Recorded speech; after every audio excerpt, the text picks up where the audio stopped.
don't be shocked when they behave this way because they're always going to be this way. It's like I say this phrase, like you can't get mad at a dog for being a dog. Like you can't get mad at a narcissist for being a narcissist. You can only get mad at yourself for getting pulled into their trap again.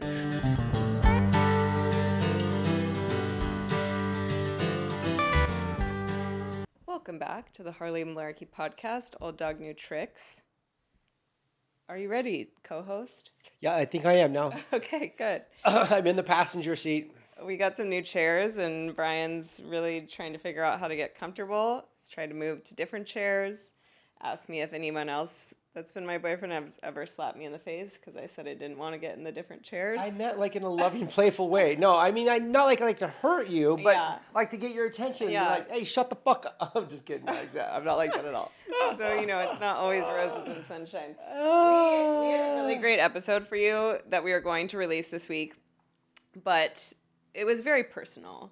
And there's some people in this world that I don't fucking trust. Really not any strangers. I was happy to share this information with strangers, but people in our orbit. And I was like, I'm going to protect something sacred to me because I don't want anybody putting their bad juju into something special in my life. So we had an amazing podcast that we will release at a later date. You have said that? Yeah. The reason you don't want to release that is because there's people out there putting curses on us. Voodoo doll. Yeah. Sticking pins. Yeah. Anyways, but that does lead us into the topic we want to talk about today, which I have a few things else to talk about before that, but we are going to talk about what to do when you have delusional people in your life. Delusional. Negative people in your life. Yes. But I got this new card deck for us, and I think we're each going to pull a card from it. Just I'm trying to read what the card deck is, but because I decided vanity over functionality today, I can't read that because I don't have my glasses on. Okay, well, what was your first impression of me, and did I turn out to be different from what you expected? That's hilarious. It's a game. Yeah. It's a game. I didn't know it. Okay. My first impression of you was like, who's that cocky little bitch? That's exactly it. Yeah. I was like, you don't fucking know who I am? Are you sure? Are you sure you don't fucking know who I am? And then you were just a cocky little bitch. Yeah, yeah. You know what's crazy? What? Is you really haven't changed. Good. Good. I pride myself on that. There's not enough cocky bitches out there, I wouldn't say I'm cocky. I'm confident. Confident. Yeah, there's a difference. Fine line? Yeah, that's a fine line. Yeah. No, I mean, I don't know. Very confident. But no, you were in a little inebriated. So that steps into cockiness. Yeah, that's true. Am I supposed to ask you the same question to be... No, you get to pull a card. Well, God knows I can't read it. Well, I'll read it for you. Let me try. Tails. How do you think we handle conflict resolution? What could we improve? I think that we have learned a lot about how to handle conflict resolution, and we've learned to not make the other person wrong and try to find a win-win. And we've also learned that we're not really trying to hurt each other ever, and so we have to give our partner the benefit of the doubt. So we've learned a lot thanks to therapy. I think we could improve because we both still get triggered and we both still get pissed off and we both still, want to make the other person wrong sometimes. I agree. Yeah. I think that win-win situation is the biggest thing we've learned here is if you're both going to try to win, neither one of you win. So I think we referred to it before in a podcast as it's a lose-lose. A lose-lose for a win-win. A lose-lose for a win. Yeah. But I think our conflict has gotten a lot better because I think we both really trust each other and know that our relationship is very important to us and that we want to preserve our relationship at all costs, and that's helped our conflict resolve. 100%. Better. And we also, it's so sacred to us. We don't want to have that animosity. We'll get into this on another episode, but we did go see a shaman together, which was a really cool experience. And one of the things that he told us that really stuck with me is that your relationship is its own entity. Like your relationship is a third, and it's like this baby that you have, and you want to treat this baby with care because this relationship is the container that allows you to go out in the world and do whatever you want to in the world. And it's like your safe space. And it's so important for your soul's calling and the work that you do you and your happiness. Like your relationship affects so many things in your life, so you have to treat it as such. And so when you get in a fight, you think about not, is this good for me? And you don't think about, is this good for my partner? You think, is this good for us? And you kind of look at, conflict and issues and decisions you have to make through the lens of the third. So by looking at your relationship as a third-party entity, that really was great for us. And we learned that one person winning makes two people losing. Yeah. So we had this yesterday. If you do recall. Yeah, I do recall. Yeah, It was hard for me to get out of it. Yeah, because I kept saying, let's win-win, or let's lose-lose. I'm giving in. I'm leaning in. I'm giving up. I lost. I totally fucked up. But let's say, you did a little bit. Like we can both lose. Let's lose together. It'll be glorious. Yeah, I think that there are just times where you have more reserves. Like I feel like I have used up all my reserves in the past month. Because Are you blaming that on me? No, See, I'm just that's saying wrong, there people. are times Don't where do it's that. easier to be like, yeah, you messed up, and yeah, maybe I could have done this a little differently too. There's times where it's a lot harder to like own your part if maybe you feel like you have been giving a lot lately, and I felt like I had been giving so much of myself because Brian has been high stress more than usual recently, and I have been, Brian has been having bouts of depression. yeah, depression and anxiety, and I have been a pillar of strength and groundedness and calm amongst the storms, have I not? You have been very good. Yeah. We did want to talk about like how you deal with a delusional person in your life. And typically if you're dealing with somebody that's like highly delusional, highly disconnected from reality, in psychological terms, this person would have what you call a personality disorder. So, narcissism gets thrown around a lot, but it is a true personality disorder that I think I don't know, I've heard like 25% of the population. That seems really high to me. But the narcissism is on a spectrum. So somebody can have, display traits of narcissism, but might not be classified as a full-on narcissist. So what narcissism is usually somebody that is very empty inside, but they have to tear other people down to like make themselves feel better. They live in this world of delusion where they act like they're the greatest thing ever. It's like big ego. Everybody else's fault. Yeah. They've done nothing wrong. The world's against them. And it's seriously, I had no idea what this is. If you've never experienced or understand what a narcissist is, Google it, GPT it. It's fucking insane. These people do not see life like the rest of us. And oftentimes I've asked myself, am I a narcissist? Am I maybe delusional? Am I living in this bubble where the whole world's fucked up? Or like I'm the only one that's fucked up and I see it through this different lens. And I have said, am I a narcissist before? And you said, no, you're an egomaniac. That is probably what I said. He definitely had some narcissistic traits, more so when we first started dating, but definitely was not a narcissist. And I think a lot of people who are in television or have careers like that, like as part of your survival in that industry, you do develop some narcissistic traits. But definitely you are not a narcissist. And a narcissist would never ask, am I a narcissist? Never. Because the problem But they is think everybody never- else is a narcissist. They think everybody else is a narcissist. You're a but narcissist. Yeah. You're a narcissist. And I'm like, and what's crazy is, yes, I know because I give up stuff for other people and I'm always willing to help other people. And I just by reading the definition, a narcissist is not going to take away anything from themselves at a certain level to Yeah, everything help is for their own personal gain. Yes. And they don't really experience true empathy. And so then people also say that they actually can't really love somebody. And I think narcissists believe that they love other people, but like to truly love somebody means to be like selfless and to put that person's needs above your own. And a narcissist cannot do that. Even their children, they cannot put their children's needs above their own unless it's to serve their own image of like, I'm the image of a good mother. Like that's when they'll do something selfless for their children, but it's really to serve their own image. So Because it's very, very important for them to believe their friends and the community see them in a certain light. Yeah. That they're the best of this. They're the Yeah. amazing. They're this. So everything they do is so that they look good to other people. And because they don't have a sense of self inside, so they have to get that validation from other people for their own like psychological survival. because a lot of these people were traumatized as children. I think it's all based on trauma. Like something crazy happened during your life Yeah. where you had to create this fantasy land Yeah. in which you lived in to protect yourself, and everybody else was wrong and you are right. And now your inner child is massively protecting themselves. So you feel sorry for these people. Yeah. You can't be mad at them because they cannot see outside their bubble. You can still be mad at them because they Oh, I do some fucking get pretty mad at shitty, them. horrible, fucked up things. But in addition to narcissism, when you run into delusional people, people that I've had in my life, borderline personality disorder is another one where people can be very delusional. And borderline are like narcissists are less likely to kill themselves than the general population. Borderline people. Why is that? Because They fucking love themselves. well, they don't actually love themselves, because if you loved yourself, you wouldn't treat people like that. But I don't know, because of their ego and the way they see themselves, I'm not exactly sure why. But borderline people are like 25% more likely to kill themselves than the average person, I believe.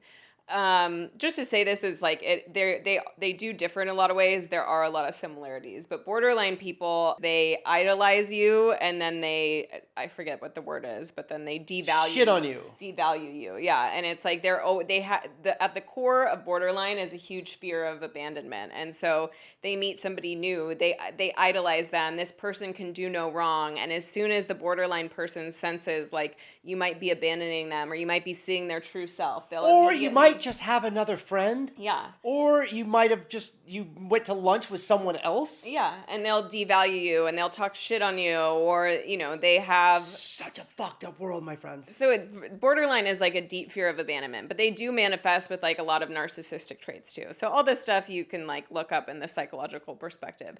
We've also talked to another shaman in Bend, and her perspective, I kind of brought up some of these borderline narcissistic people in my life, and her perspective on it is that a lot of them are transmedium beings, meaning that these are people that, like, if they were healed, could be healers who can connect with like other spirits, but because they're not healed, they get a lot of entities and beings in their space because they're not really grounded in their bodies, so they are not protecting themselves, and kind of any being that's looking for a place to go ends up in their space. So stop. Yeah. So these could be really clear souls, really very vulnerable souls who actually could be great for society if they had better self-awareness or boundaries, self-awareness, the opportunity to heal.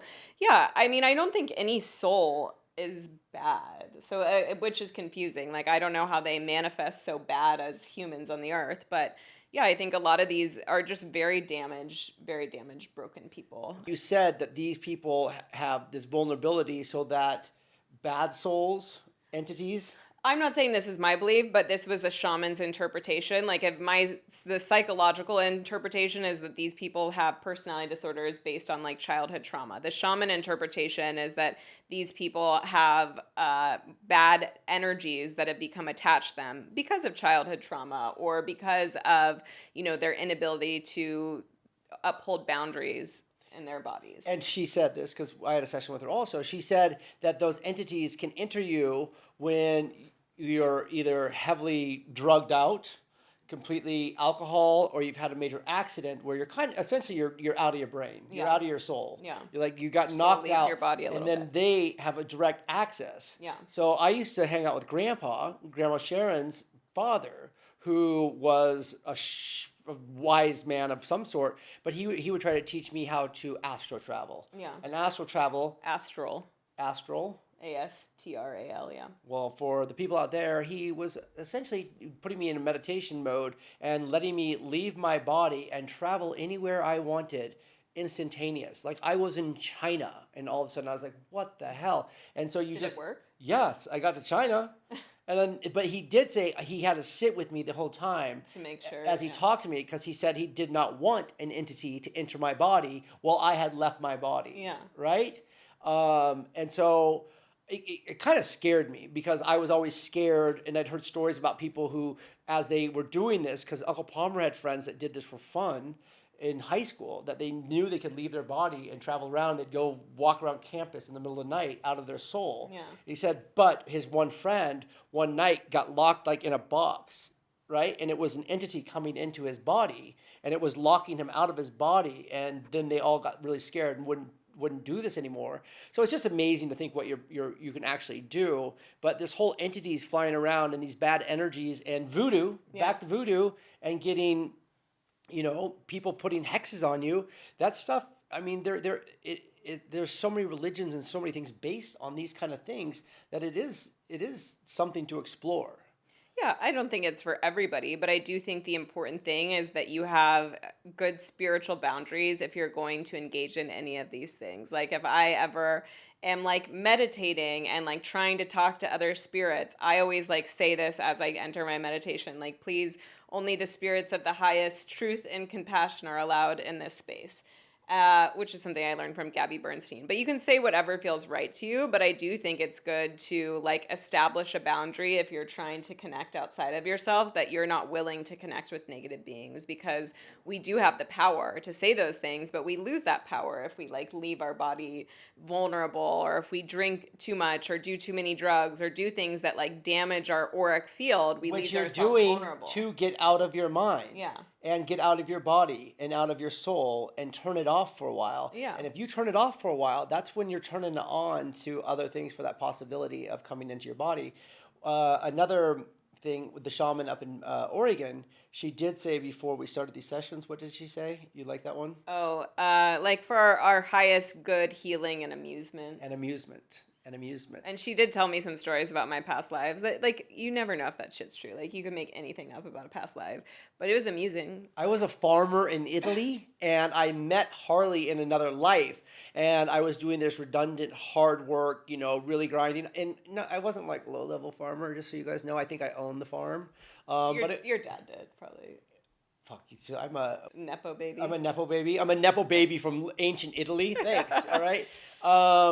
But I was on the farm and I was working hard and doing these things, and this is just my life, and this is what I knew. And she did say that I met Harley, and Harley was like, you can do so much more. You don't have to do these things. And so she was breaking me out of my mold, which is essentially why she found me later in my life now, because I had a routine. I was doing this. And she's like, yo, once again, take your head up, take your head out of the work, out of this, and like look around, and you can do so much more. And we had so much fun in that past life that we decided to do it again in this life. Mm. And that is when, I got to the point of where I stopped drinking and I started looking into more spirituality and more physical activity and exercise, and really trying to connect with who I really am, because I was getting out of my body and maybe those entities were trying to get into me. Yeah, who knows? I'm not like a huge entity person. That's never been how I looked at the world, that there's like these negative entities trying to get into us, but it's fucking devils in the room. It's something that I've always been mindful of. Like if you're going to talk to a psychic, like I would never go see a random psychic. I would only see one that's been vetted, that I've looked into. Like I don't really even see psychics. I see people that do like Reiki and like shaman stuff, but like all that shit, like I do believe that like you don't want to mess around with that. You don't want to gypsy shit. Yeah, you don't want to just like trust watch your Peaky Blinders. You know all about the gypsies. Yeah, well, I haven't really watched it. Anyways, we're getting a little off track here. But what really 20 minutes in, what I was saying like 15 minutes ago is, one, there's no such thing as winning an argument with your significant other, because you both lose. There's certainly no such thing as winning an argument with a narcissist or a borderline. And I was like, is there really a thing as ever winning an argument? But there isn't. Like there's just like, if you win an argument, yeah, it's like the best thing you can do is like understand somebody better. And with a delusional person like a narcissist, you might not ever understand them better. But what you do need to know is, do not engage in an argument with a narcissist or a borderline, because you will lose. Not necessarily you will lose your mind. Yeah, you will lose your fucking mind. Because even if you're 1,000,000% right, you're wrong. Yeah. You can't win. Yeah. And then it took me a lifetime to figure that out. And now it's just like, now I just look in bewilderment, like going, I don't have anything to say because I can't correct this situation. So I just have to be at peace with it. Yeah. And not only can you not win, but like I think what you need to understand about like narcissistic people is that they thrive off getting a negative reaction out of you. Like that is their fuel. Like that is what keeps them going, to know that they can twist you up like that. whether it's conscious or subconscious for that person. So if you get into an argument with them and they see they've gotten under your skin, they are happy and they're going to do that again.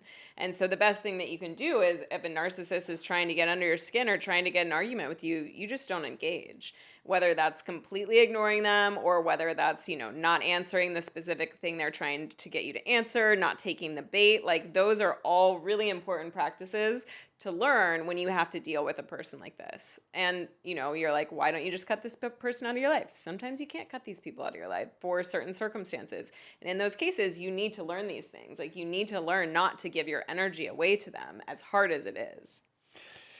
It's fucking hard. Let me tell you, it's fucking hard because you think logic is logical, but to these people, logic does not exist. It does not exist. It does not exist. Never being able to speak logically to somebody is it's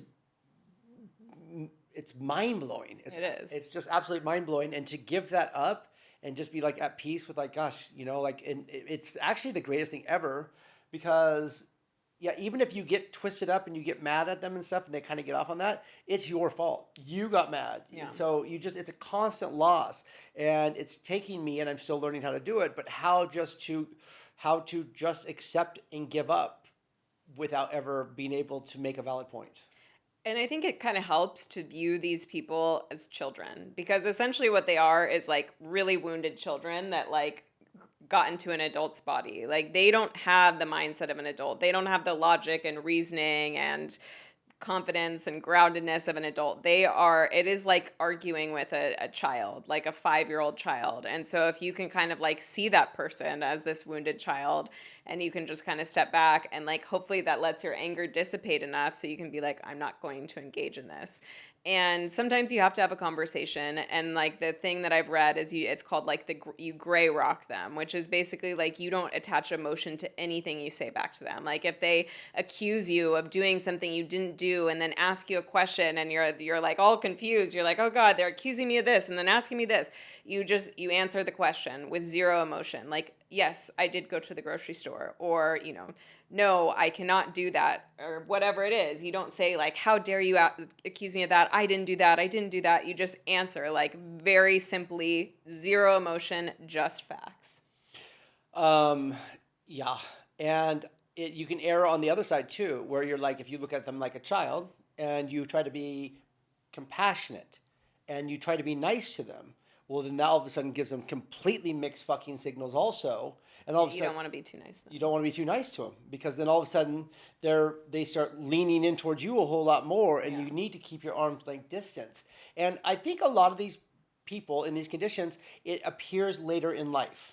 I think it gets worse. Yeah, I think there's always like red flags and there's always like signs of instability. But yeah, these disorders are progressive and they get worse and worse in general because these people don't see that they have a problem. Like it's like narcissists supposedly cannot be cured. I think they could, but they're just so unwilling to look at themselves as causing any of the issues that they won't do the work to get better. Like if a narcissist was able to see themselves, I think that it is curable, but it's not curable because that's how unwilling these people are to look at their part and anything that's gone wrong. And when you told me that and I found it out that narcissism is uncurable, that is the most disheartening thing ever, to realize that a massive portion of the population have something that is completely uncurable. I think it can also be a relief though, because I think a lot of times in life we're like, well, if they just did this or if they just did this, and like you're just like holding on to hope that somebody's going to change. Like it kind of just leaves you like always thinking that something could change and always hoping for something different, which is exhausting. Like if you're always just hoping, knowing they're not going to fucking change and move on. You just like, you're like, oh, they're always going to be this way. And don't be shocked when they behave this way because they're always going to be this way. It's like I say this phrase, like you can't get mad at a dog for being a dog. Like you can't get mad at a narcissist for being a narcissist. You can only get mad at yourself for getting pulled into their trap again. Shit, that's a t-shirt. That's fucking good. Can you write that on the wall? Yeah. Oh, and as much as she talks about it and she makes it seem so easy, it's so fucking hard. It is so hard. I love logic. I love thinking in a logical way, and it's just impossible, right? And what's a little scary is, like you said, it gets worse as people get older. But that's not to say that these are like great parents to young children, because You had one? no, yeah, and my mom was borderline, and she really did her best. Like, she had a really shitty mom who was way shittier than she was, and she did her best. But I've had like kind of psychic people tell me about my mom, about other women like this. It's like from the second you were born, like they felt like they were competing with you for a limited resource. And like a mother should never feel that way about a child. And I don't fault her for that if that's true by any means, because that is all she knew. But I think from like a young age, like these women that have these disorders are like siphoning energy out of their children. They're not just like giving to their children unconditionally, they're siphoning energy from their children to feed their own emptiness inside. So it happens to work out well when the babies are young, because the babies can't talk back and offend their fragile egos or anything like that. So, they can still kind of siphon energy and keep this baby alive, but it's not like they're good parents when these children are young. They're still doing things that are not appropriate and not healthy. Wow. It's fucking depressing. It's depressing. But understanding it and realizing it's not your fault and you can't do anything about it is a relief. Yeah, I mean, it's just I think the hardest thing is like when you're living in the unknown, when you're like, what's gonna happen? What's this person gonna do? Is it gonna get better? Is our life always gonna be like this? And I think it's always a lot easier to just deal with what is. And so knowing, hey, it's always gonna be like this. So how do I protect myself? Like, I'm not gonna change the situation. How do I change myself? Something we've experienced that I think that we just kind of basically do nothing, but I think that this is something that happens when you're dealing with a person with this kind of stuff, is that they will spread lies about you to anybody that will listen. That might be, your children, it might be strangers, it might be mutual Complete friends. unknowns. Yeah. And Just to be heard. what do you do when somebody does that? What do I do? Yeah. I found a roly-poly in the house the other day, and then we looked up what does it mean when you find a roly-poly in your house, and we actually had put new fertilizer in some of the plants, and I think the roly-poly little babies were in there. I just curl up in a little ball, Yeah. and just hope it goes away. No, I just realized that I can't control what everybody thinks of me, and if people who believe rumors and invest energy and time into them are not the people I need to surround myself with. Yeah. Like, if I heard somebody just spreading rumors and shit like that, I'd just be like, I just can't even listen to that. The world's so big and vast, and people who like to gossip and do all that shit, they can go hang out together and talk shit. I like to talk to people who actually do shit and don't have time to gossip and spread rumors. Yeah.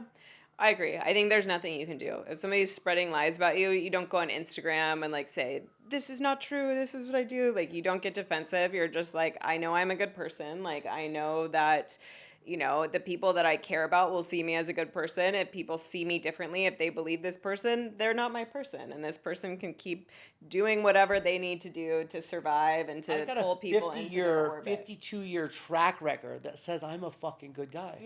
Yeah. And my people everyone I've met believes I'm a good guy unless they've wronged me somehow, and then they know I'm a mean motherfucker. Yeah. And so it is like, I don't know, this is how I look at these things, but it's when you're faced with difficult people like this in your life, it's always an opportunity for you to grow and to become a stronger version of yourself. And so you have the opportunity to not stoop to their level when they're poking you and prodding you and trying to get you to engage with them. You have the opportunity to not stoop to their level when they're spreading rumors and negativity about you. Like, the worst thing that you can do is become just like them and then start saying negative things about them and making up, not making up shit. It's pretty easy to tell the truth about how horrible they are, but not continuing the narrative. I think so many people deal with this, and so many people have like family members. I guarantee everybody has this in their life. And so it's important to have the skills to be able to deal with it. And I think also, like, along the lines of like, if somebody's spreading rumors about you, it's like, how do you protect what's sacred to you when you have a person like this in your orbit? And you have to be thoughtful about what you share and what this person can get access to in terms of information. And they want all the information. Yeah. Always. They will always. When you need somebody to talk to, they will be there to talk to. Yeah. They want to get all the ammunition they can get on anything. So you have to be very, very careful about who you're out there talking to. That's the And same. it sucks. Like, you just have to admit it sucks. Like, I've never necessarily had people in my life who dislike me and want to see me fail and want to see bad things happen to me. And it sucks, but it is what it is. And it allows me the opportunity to, grow and protect myself and learn better boundaries. And move on and be happy.